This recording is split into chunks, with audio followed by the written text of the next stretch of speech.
Hello and welcome to another episode of Newswire with me, Ayza Omar. Today in discussion, we will be talking about Russian President Vladimir Putin's arrival in Saudi Arabia yesterday and how he met with King Salman and Crown Prince Mohammed bin Salman. And this is Mr. Putin's second such trip during his presidency, the second trip at least in 10 years. Now, the material outcome was pretty simple. Was the signing of $2 billion worth of contracts in technology sectors, in energy and infrastructure. The two countries have come close after the 2018 OPEC Plus agreement to manage oil prices by limiting output. Security concerns in the Middle East were also discussed between the two in light of the attacks on Saudi oil fields last month. That wiped out half of Riyadh's oil production. The Houthis had taken responsibility for the attack, but Saudi Arabia, as well as many Western countries, have been blaming Iran for this attack. Russia, however, hasn't blamed Iran yet, a close ally of Russia. However, Mr. Putin has offered Saudi Arabia these surface-to-air missile defense systems, the S-400s, in this regard. But how that materializes goes forth, we will be discussing. So President Putin's visit comes at a time where Russia has poised itself as an integral part of the conflict in the Middle East. And this brings forth the debate today, what this will do to the developing relationship that is evolving right now between Saudi Arabia and Russia. What this will do to Washington, a long-standing ally of Riyadh. This and more to be discussed with our guests. Without further ado, let me introduce Mr. Khalid Al Maina, analyst and former editor of Arab News and Saudi Gazette. He is also a political and social observer, joining us from Jeddah to comment on this, as well as Mr. George Szamuely, Middle East expert, joining us from Budapest. Welcome to both of you to the show. I want to start with you, Mr. Khalid Al Maina. If you were to look at this development as a relationship between Russia and Saudi Arabia, how do you see them moving forward?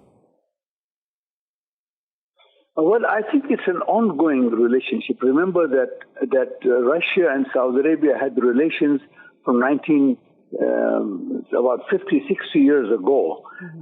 And Russia had recognized Saudi Arabia, but things cooled down after the Soviet Union and America, and we moved towards more the West and the United States. When in 1990 relations were established, things were pretty slow. Right. But right now, I think there is a whole area of cooperation in several fields. And Russia itself, for some years during the Gorbachev period, was looking internally. But now with Putin at the helm of affairs, they are now flexing the muscles in several parts of the world, including the Middle East. Right, but what is your key takeaway right now of what the main purpose of Mr. Putin visiting Saudi Arabia was?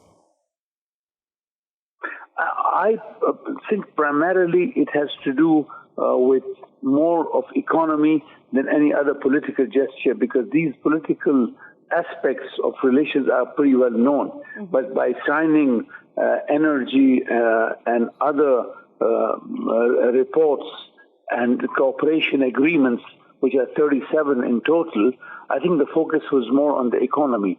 At the same time, the Saudis are letting it known that there's an alternative. Every time I've been hearing over years that the United States ally in this, there are no, relations that are permanent. So I think the Saudis are also letting go of the traditional allies to see whether other people can bring something new to the table. That's an interesting comment there. Let me bring you in, Mr. Lee, to hear your thoughts on this. Do you see it also as a possibility that Saudi Arabia is indicating to the U.S. that, well, we've got other friends as well, strong players in the field that we can rely on? I think it does. Whether that's to be taken seriously is a different issue. After all, Saudi Arabia is a long-standing ally of the United States, so it's a little difficult now to start switching horses. Russia comes in and says, we have business interests, we have commercial interests, energy interests, we'll work with you on that. If it comes to conflicts, we're happy to act as a mediator, but we don't interfere in your internal affairs. This makes Russia an appealing partner. And I think that it's notable that particularly, I think it was one of the G20 meetings the encounter between Mohammed bin Salman and Putin was extremely warm. Right. At that time, Mohammed bin Salman was a reviled person around the world. Right. And then he meets Putin and they, do a kind of almost like a high five. It was Mr. Putin almost going out of his way to shake hands with the Crown Prince. Exactly. And I think that, for the Crown Prince and the Saudi royal family, that's a big deal. That was a gesture saying, we're not going to, mess around in your internal affairs. So it sort of reimposes that Russia is seemingly what analysts are saying about Russia right now, emerging as a major player in the region with his recent visit. But then it also brings into question what possible influence does Russia have over Saudi Arabia if we are going to look at it from a political point of view and put away the business side of it for a second. Yes, I think that both Iran and Saudi Arabia want to get away from this tanker war. I mean, this is clearly heading in the direction that neither power wants to get into. And Russia's then, very well poised to act as a mediator and to bring this conflict to some kind of a resolution. And given also that there may be a change within the Trump administration, also thinking that this maximum pressure campaign isn't working and there have to be some way out of it. This gives Russia a certain measure of influence that they can act alongside the United States to end this dangerous conflict. Okay, coming back to you, Mr. Al Maina, your comments on this point of view. While we also talked about how Saudi Arabia might be indicating to Washington that, well, we've got other friends that we can rely on, could this also be seen in a way that Russia can play that role as a new friend, as a peacemaker to growing tensions, especially what Mr. Szamuely pointed out with the latest Iran tanker being hit? Yes, I think Russia can play a pacifying role. At the same time, as was said, the Russians are accepted in many parts of the world because they interfere in the internal affairs of the country. And I think there has to be, we have all gone to a bipolar world now, and there will not be the East camp and the West camp, but clearly now the Russian stamp is around the globe. So it's important that all countries need to have bilateral relations with both these states and not sort of put the eggs in one basket. It's very important. And you cannot sort of undo what's happening and just, get Russia away. They are going to stay. They have interest. They are flexing the muscles. And I think it's also sort of complex that for a long time, for about 10, 15 years, America was getting away and you could hear always the only superpower in the world. There's now no such thing as the only superpower, and there's no such thing as superpowers because anyone with any small weapon can, put any country to its knees. So it's very important that all countries get together and see what their common threats are, whether it's terrorism, whether it's there are other issues, example, the environment and the lack of resources that is now overtaking the world. But Mr. Al Maina, how does this dynamic, how does this friendship work? How does it pan out, considering that while they may see eye to eye on the rising tensions between Saudi Arabia and Iran, but at the same time, Saudi Arabia does not support Russia's ally, which is Bashar al-Assad in Syria? Well, yeah, that's true. I mean, the problem with Syria is that it was an Arab problem. It just got out, and let me be very frank, and it was allowed to just unfold and caused all this. I think the Syrian problem can be resolved if the Arab countries get together and focus on that, because you see, you can't invite people from outside. Well, that's what exactly Russia is doing. I know that both of you mentioned this, that Russia is known to not interfere in internal matters, but Russia does come with the reputation of not just interfering in U.S. presidential elections and ongoing investigation, but also in what has unfolded in Syria in the past 4 or 5 years. It does so in a hidden manner. I mean, the Russians cannot come and impose a settlement in Syria. Neither the Americans can, but again, it depends on the Arab world. The problem of the Arab world is not interference from abroad. the problem of the Arab world is that we have not been able to focus on our own internal issues and allowed these issues to fester in such a way that others have come in with their own homegrown solutions. Okay, so do you think, Mr. Al Maina, that now with this recent events last month, the oil production of Riyadh was halved because of those drone and missile attacks, which were blamed on Iran, a close ally of Russia. And Mr. Putin offered surface-to-air missile defense systems, the S-400s, which was initially back in 2017, almost signed as a deal, but it didn't go through. Saudi Arabia ended up buying from Washington. Do you think there's a possibility, is this a realistic prospect of arms deals going forward now? Personally, I'm against all arms deals. And I think what I was happy to note is that the cooperation and the accord that happened were focusing a lot on issues that had nothing to do with arms, the environment, the culture, industry, the economy. These issues which are much more important than arms deal. And the arms deal also, even if they happen, they will not come up to the fore. But, of the 37 cooperation agreements that have been signed, I think these, to me, are much more vital. Okay. So, Mr. Szamuely, coming to you, his actions on how they are affecting oil production in the region. They're obviously affecting Russia also. It's been in close coordination with OPEC Plus since 2018 in limiting supply, keeping oil prices up. Now, this visit of Mr. Putin, can it also be in a way seen that Russia is showing its ally Iran that it can hold talks with any regional power? Yes, that's certainly the case. However, Russian partnership with Iran is, I think, at a different level from its, let's say, growing partnership with Saudi Arabia. Russia and Iran are, right now close allies. I mean, they're close allies in Syria with the Astana process. And Russia is actively helping Iran evade the sanctions that are part and parcel of the maximum pressure campaign. So that's not going to change. I mean, this is a historic friendship between Russia and Iran there's no way that Putin is going to bring that to an end. I think the growing partnership with Saudi Arabia is something that is useful and could be helpful, as I say, mediating, to end the tanker war in the Gulf, maybe mediating also on Yemen.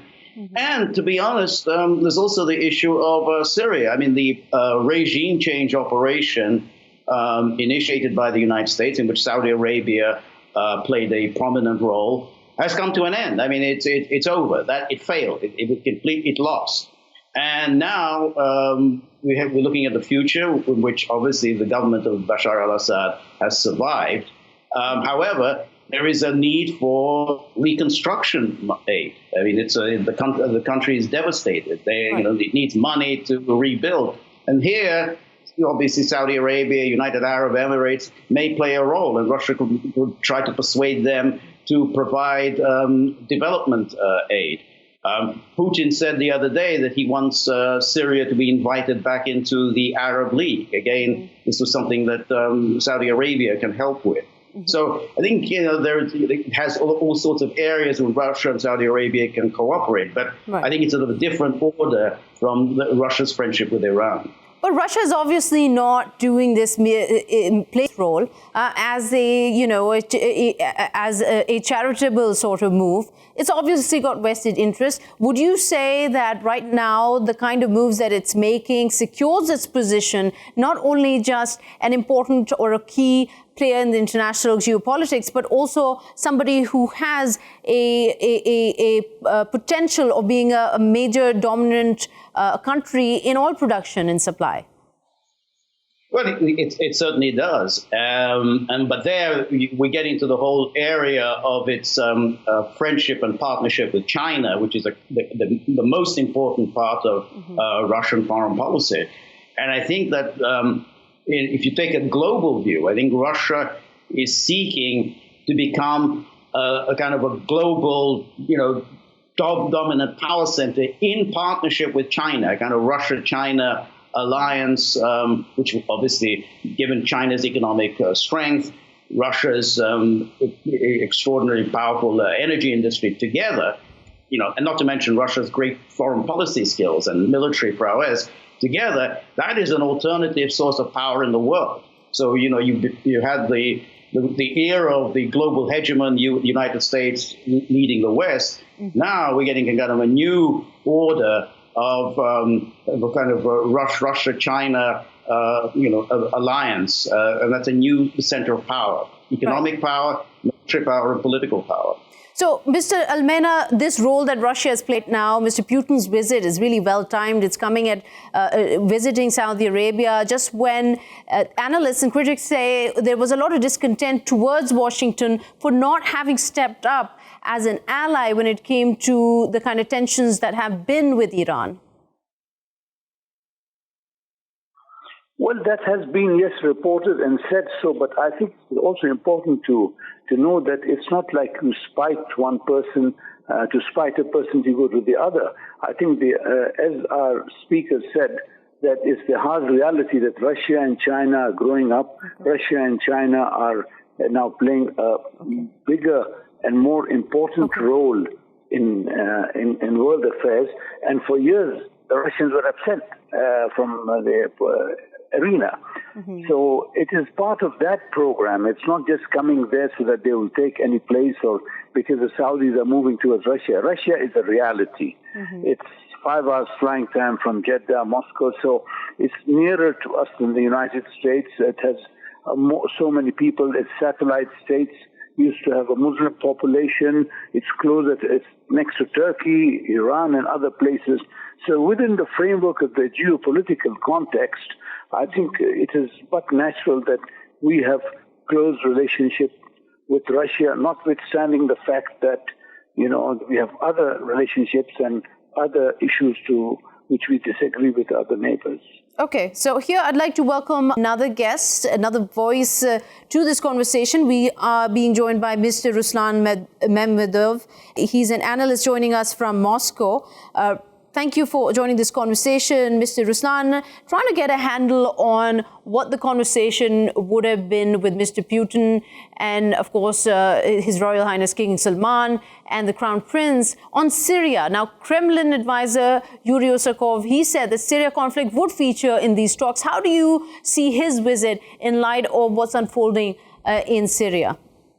Now we have a situation when Saudi Arabia and Russia proposes to Saudi Arabia to take a bigger role in the Syrian settlement, and that's obvious.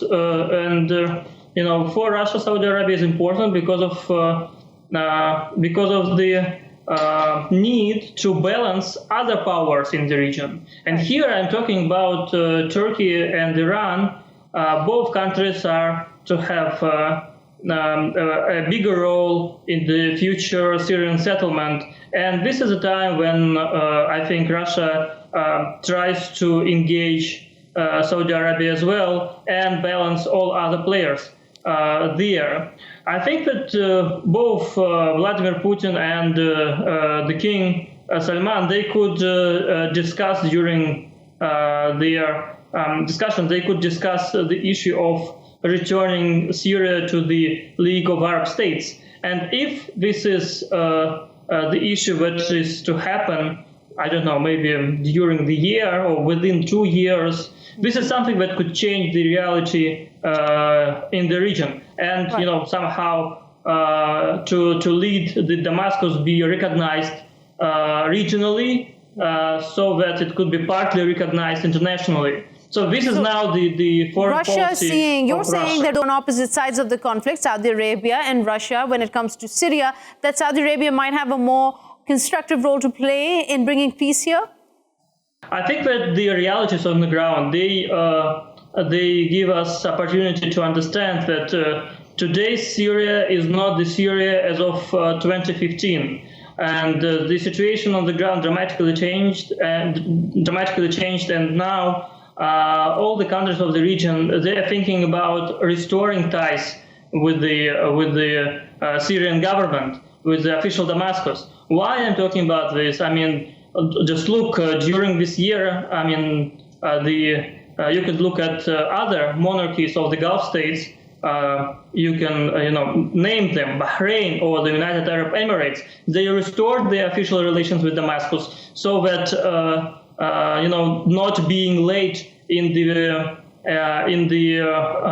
defining their own influence in the future settlement in Syria. I think that Saudi Arabia should also, think about this opportunity and to somehow engage with the official government, given that there is a political process and we have a constitutional committee which is already launched by and it was the result of the Astana process. The three guarantor states, it was Turkey, Iran, and Russia. So political process is already ongoing, and Saudi Arabia should take some role in this. And I know that Moscow thinks that Riyadh is really important in settling this issue. This is the Moscow's view. Okay, so Mr. Szamuely, coming to you, a little segue from this conversation in terms of a vacuum, maybe a trust deficit created by Washington, especially with President Trump's move to withdraw troops from Syria. Do you think Russia is taking advantage of this vacuum? Not really. I think Russia's policy on Syria has been clear from the start. I think that the Astana process, the constitutional committee that the previous guest had just talked about, that Russia played an important role in setting that up. I think here, the war in Syria is coming to an end. I mean, we now can see the outlines of a final settlement, and therefore other powers, Saudi Arabia, United Emirates, have to accept this. This is the reality, and Turkey is going to have to accept this. I mean, its policy of somehow maintaining this province in Idlib is not sustainable. Mm-hmm. And so I think Russia has succeeded. I think that's part of this, the rise of Putin's stature and reputation in the Middle East is a consequence of the success of his policy. His intervention in Syria in 2015 secured the government and enabled Assad to defeat his foes. And so that's Russian policy has been a success. The United States policy has, however, failed. They backed the wrong side in Syria, and what's more, they backed the losing side. And when you do that, you pay a heavy price. And I think the United States is paying a heavy price. It's being, right now, it's kind of being pushed aside for influence by Russia. Okay. All right, Mr. Szamuely, we've got the last minute here. Mr. Khalid Al Maina, I just want to close this conversation with your comments, especially on how you see, after these talks, how do you feel that Washington might react, and how will this take the situation forward? Well, I don't think so. Washington can react. As the previous speaker said, they backed the wrong horse. Things are moving. The world has changed. Now, all these countries, Saudi Arabia, UAE, and others, Turkey, have to play a positive role in Syria in either nation building and all. Now, it's very easy for the U.S. to come and say, okay, you rebuild. But, I mean, a lot of confusion and destruction was caused by the United States by the initial attack on Iraq in 2003. I'm just going to go back to it for a second. And that was the initial result that caused all this. So they cannot absolve themselves and they cannot react. The only way they can react is through helping in nation building and to see that peace will prevail, and not to forget there's another festering problem, that of Palestine, where the occupation is continuing. And if that will not be resolved, then I think the United States will find itself once again in the playing fields of the Middle East. All right, Mr. Khalid Al Maina and Mr. George Szamuely, thank you so much for giving us your time here on this conversation about Mr. Putin's visit to Saudi Arabia. We're going to take a quick short break, and we'll be back with more stories, especially an update on what's unfolding in Syria.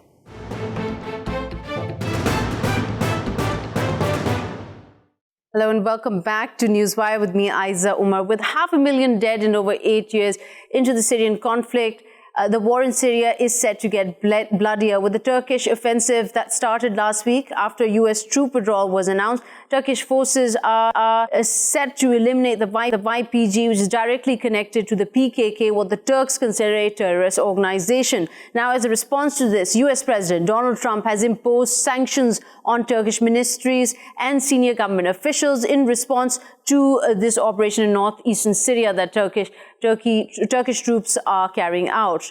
Now, at the same time, we are hearing reports of hundreds of thousands of Syrians that are being forced to flee their homes in northeastern border strip of Syria. Now, according to the U.S. Vice President Mike Pence, President Trump also phoned his counterpart, Mr. Tayyip Erdogan, to demand an immediate truce. Now, President Trump, in various tweets, announced in the past 24 hours that they will also consider reimposing steel tariffs on its NATO ally, as well as immediately halting negotiations on a $100 billion trade deal. Following the deal with Kurdish-led forces, the Syrian army has begun moving towards the border on a Monday, entering strategic town of Manbij, where the Turkish forces had been wanting to create a safe zone. Now, according to the UN humanitarian agency, OCHA, 160,000 or more civilians have been displaced, and the number is expected to rise. And various reports are confirming that at least 50 civilians have been killed inside Syria, and many more as the operation continues. So, to try and understand what is unfolding on the ground, let me introduce our guests. We have with us Mr. Egemen Bagis, who is a politician and joining us from Istanbul today, and also an analyst, Mr. Ruslan Mamedov, joining us from Moscow. Welcome to both of you to the show. I want to start with you, Mr. Bagis, if we can get your take on this reaction that has come out from the U.S. Does this mean that these kind of sanctions that Turkey is being threatened with by the U.S. is going to slow down the operation in Syria? Not at all. It's going to even faster. It's going to increase our determination to go ahead with the operation, because we're trying to protect our national interest. We're trying to clear the area of terrorist elements. Okay. And the border of Turkey was full of ISIS, Al-Qaeda, Daesh, YPG, PKK terrorists, and we have told our allies. We are very grateful that the United States withdrew its troops from the region, so it gave us an easier working ground.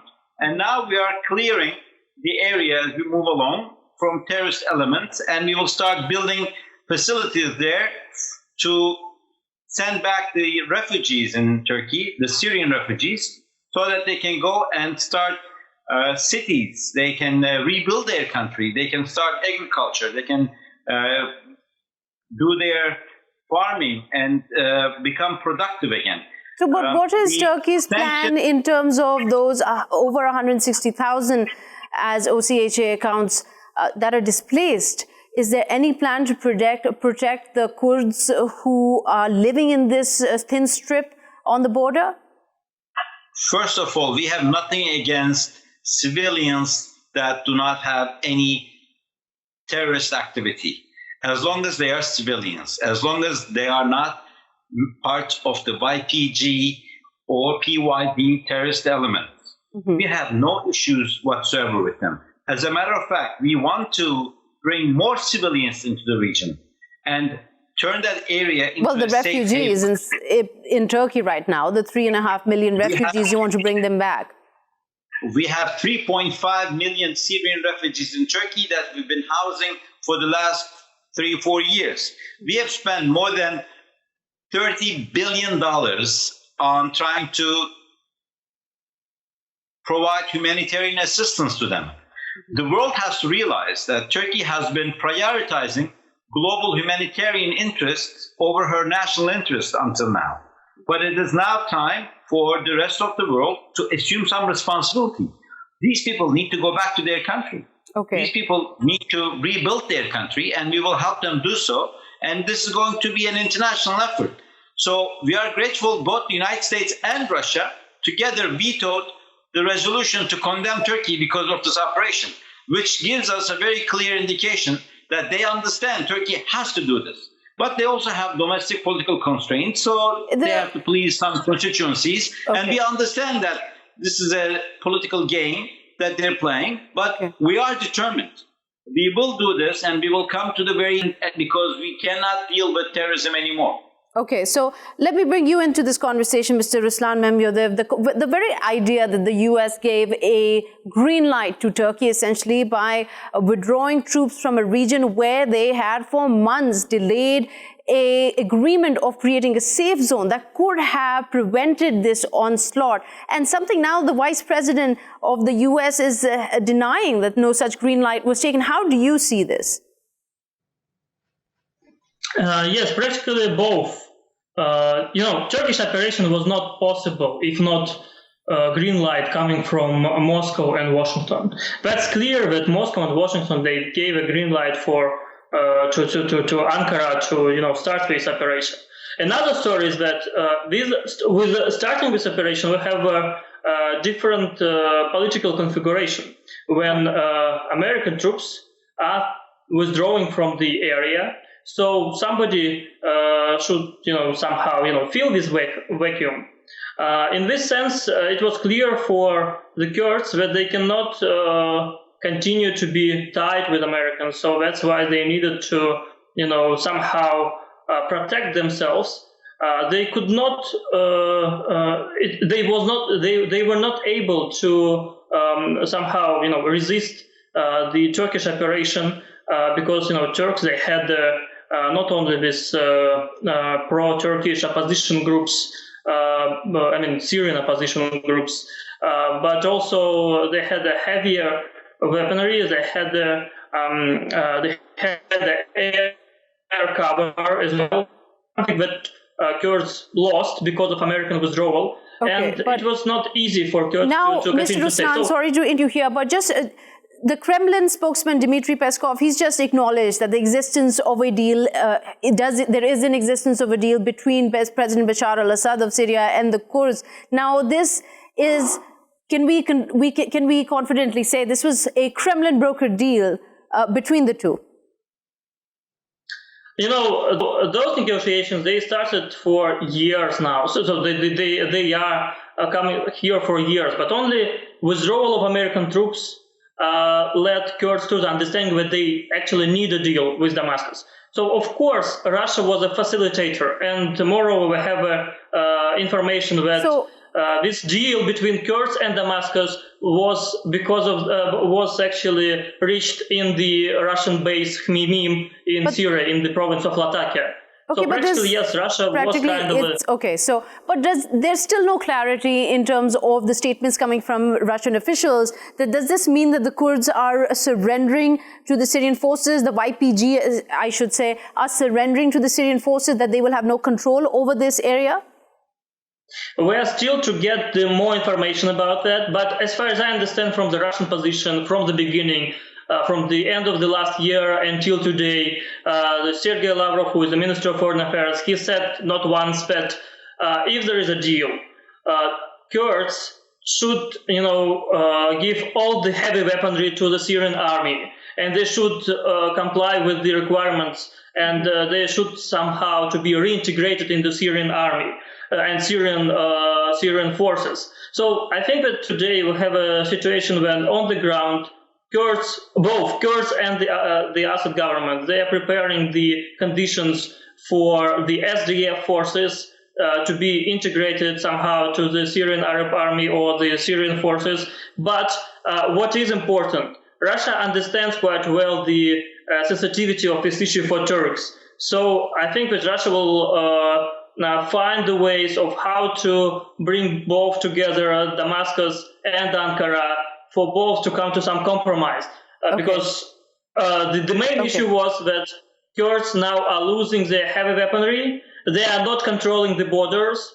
And because they've been betrayed by their allies, the US, who backed out. Okay, let me come. We're running out. I want to there's a lot to cover in this conversation. Mr. Bagis, the topic about condemnation. It's not like that the Turkey offensive in Syria that just started last week hasn't met with resistance. Yes, there has been a lot of dispute within the EU on getting everybody on board in Luxembourg to impose arms embargo. There's been a lot of conflict over the decision over how to use the word condemn for Turkey with NATO itself. But at the same time, there's been a lot of international outcry towards how Turkey is moving forward in repatriating these refugees.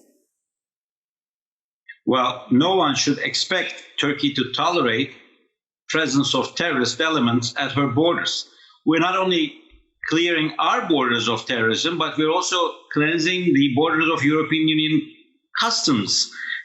Customs Union from these very dangerous terrorist elements.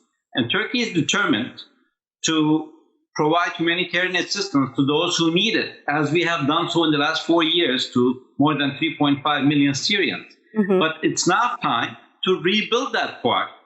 And we are trying to prevent more terrorists, and we are fighting against YPG, PYD, Al-Qaeda.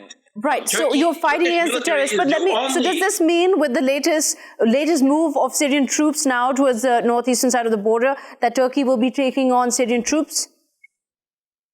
Turkey and Syria are the only two countries that publicly declared YPG, PYD to be a terrorist organization.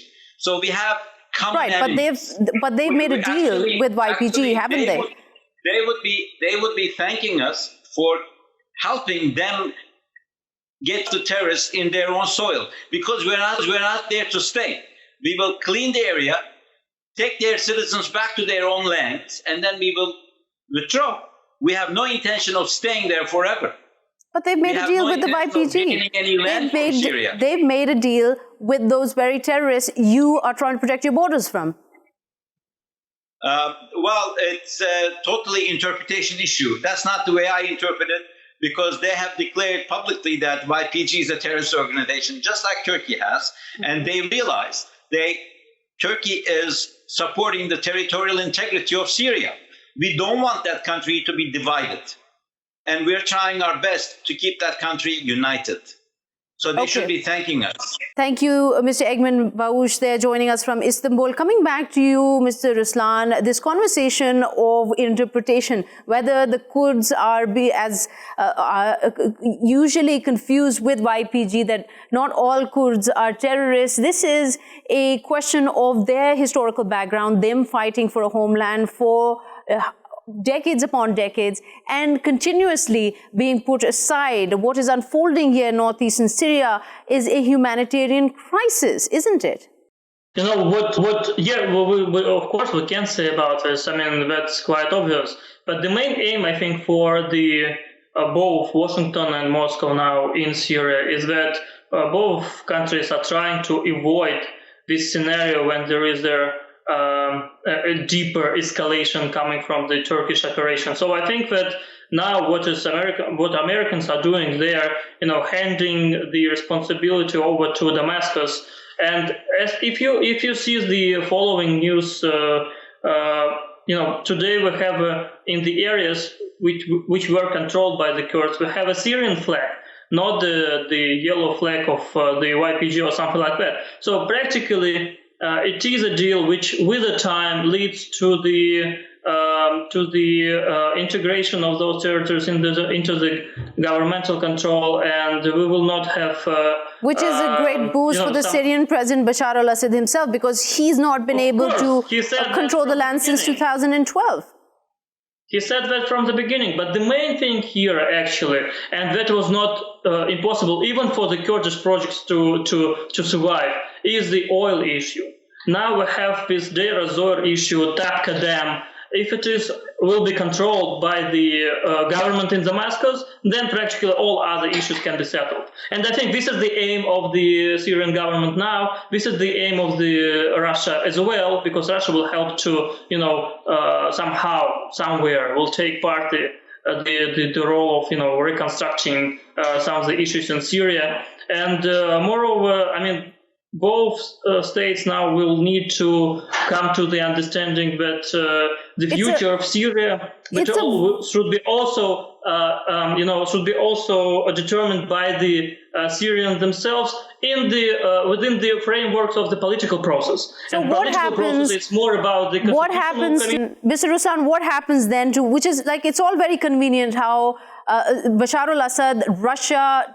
Everybody gets their fair share of a potential economic boost because you mentioned the oil fields, correct, and also the lucrative business of reconstruction. But what happens to 500,000 people who are living in that strip of land that Turkey has marked out as they want to create the safe zone?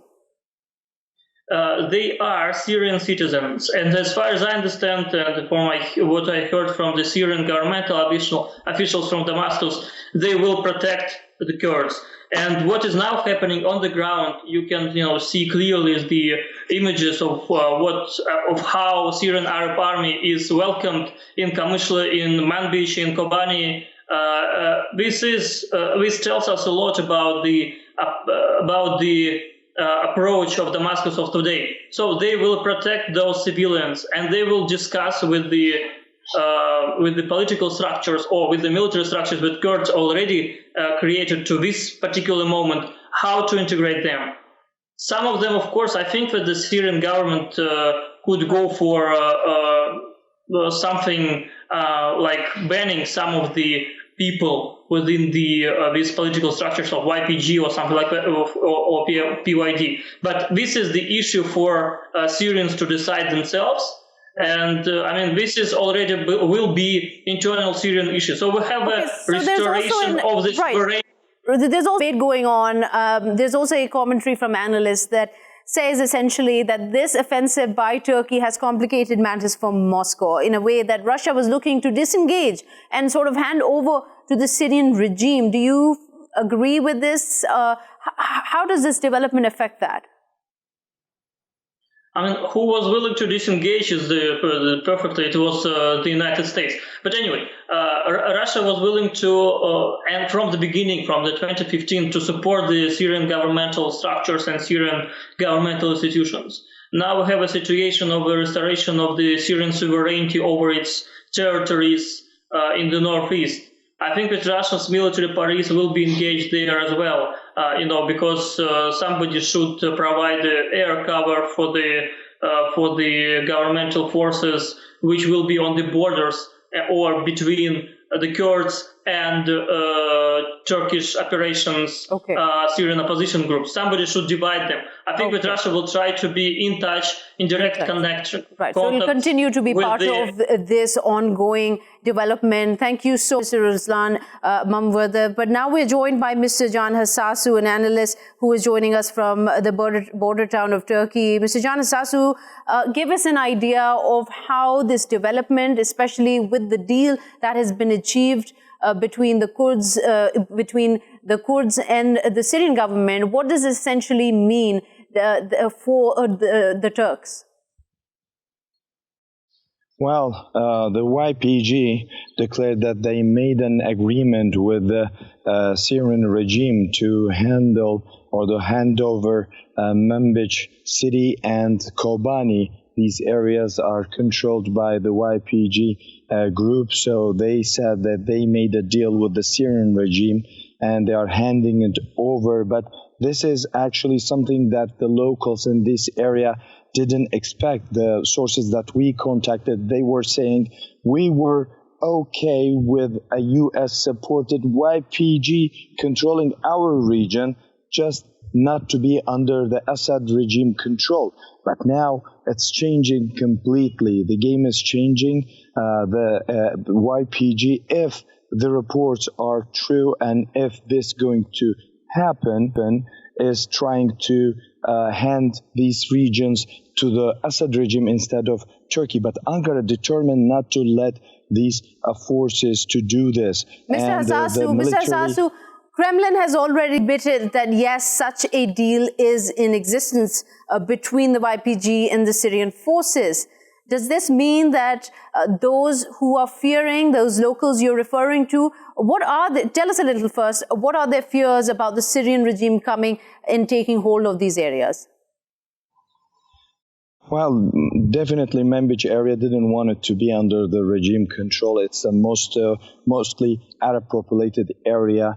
And as I said, as a de facto, they were preferring a U.S.-backed YPG to regime forces. But since it was like forced to them, they didn't have any other choice. But now it seems out of their choice, there's another decision has made, but the Turkish army reinforcing its military in the area. So I think we should wait and see what's going to happen. Everyone is making a statement. Turkish president said that this is not acceptable. Russia confirms that there is an agreement, but on the ground, it looks like the Syrian National Army and Turkish army are reinforcing their units on the ground, and the Ankara is definitely not happy. Mr. Hasasu, is there a risk of Syrian army, the forces there, and Turkey going head-to-head in a straight-off battle?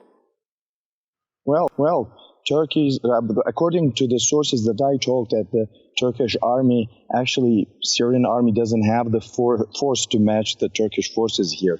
If they move a unit from west of Aleppo, for instance, the Syrian army or the Syrian National Army will enter to Aleppo from there. They don't have the numbers, they don't have the forces, they're not a match to the Turkish forces. The only thing is Russia in the region and its deal with Ankara or its communication and what are they going to agree on. This happened before in Afrin, Operation Afrin. Turkey was about to take Minsk airport from YPG as well. But the Russian forces came and they raised the Russian flag. So Turkey agreed with Moscow not to enter to Minsk airport. But this is different, or is this going to be different? We will see. With comments coming from the Kremlin and also what analysts are saying, there is absolutely no way this wasn't a Russian broker deal that has taken place between the Syrian government and the YPG. So could there be chances that the presence of Russian troops in the next few days might confirm that they are fully backing it?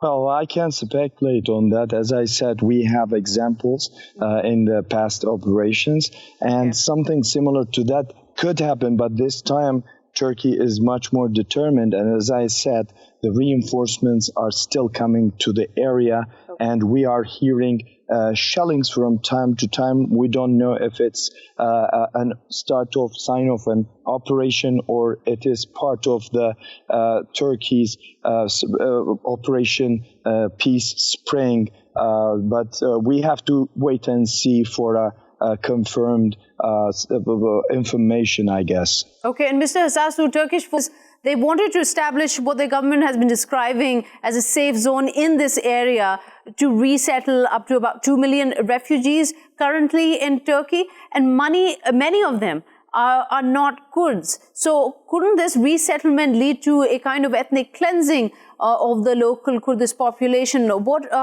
is your information on this? Actually, the ethnic cleansing made by the YPG, the areas that the Turkish army is conducting this third operation is mainly Arab-populated areas. But when YPG came in, they really forced them to leave their hometowns, and they are mostly refuge in Turkey and other parts of Syria and in the first Operation Euphrates Shield area, which is Azaz and the surrounding area.